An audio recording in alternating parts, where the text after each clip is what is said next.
Welcome to Tricky's Kitchen, where delicious food is made easy. Today, Tricky is preparing bhaturas using self-raising flour, sugar, salt, oil, yogurt, and an egg. And it's the self-raising flour and the egg that gives it that little rise and softness. The bhatura tastes best when it's just been fried and is served steaming hot with some delicious chole. So let's get straight to the ingredients. Note, all the ingredients measured using measuring cups and spoons are leveled and not heaped. The method: sift in the self-raising flour and the salt. Sifting helps to remove any lumps that may exist.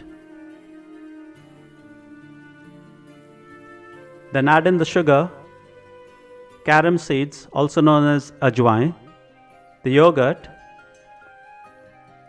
oil, and lastly the egg that I spoke about.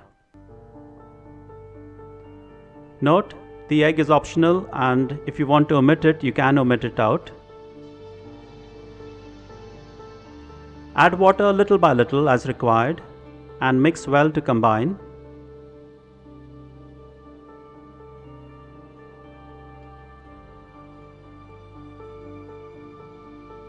Knead well using a stand mixer with a dough hook for about 4 to 5 minutes. The alternate option is to use your hand to knead very well for about 8 to 10 minutes until it becomes a soft dough, as you can see in the small window at the top right of your screen.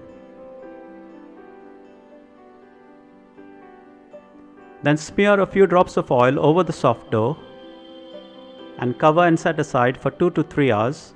The longer you give it to rest, the better it will become.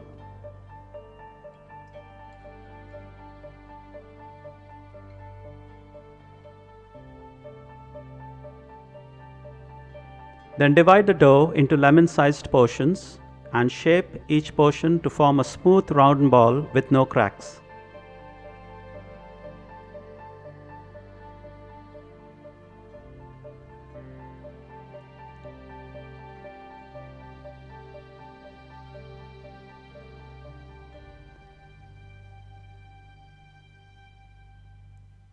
Roll into a circle with an even thickness of about 3 to 4 millimeters.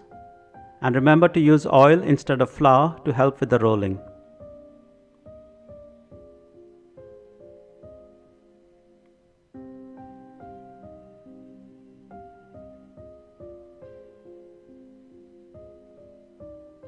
Drop the bhatura into hot oil and fry on medium heat. Fry until light brown on both sides. Gently press the bhatura down to help it to fluff up. Then remove and drain on a kitchen towel. Repeat the process of rolling out the rest of the dough balls into circles.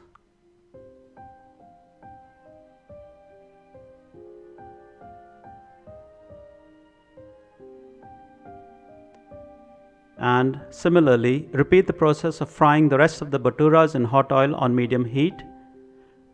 Gently press down on the bhatura to help it to fluff up. Then remove and drain on the kitchen towel when light brown.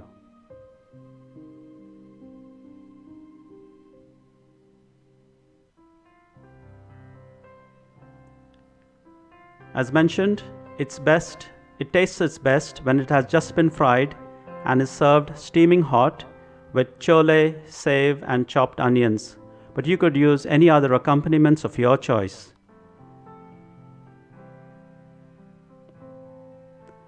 So there you have it, soft and fluffy bhaturas. Thank you for stopping by. Do give this recipe a try. Have lots of fun in the process as you toy, and most of all, don't forget to enjoy.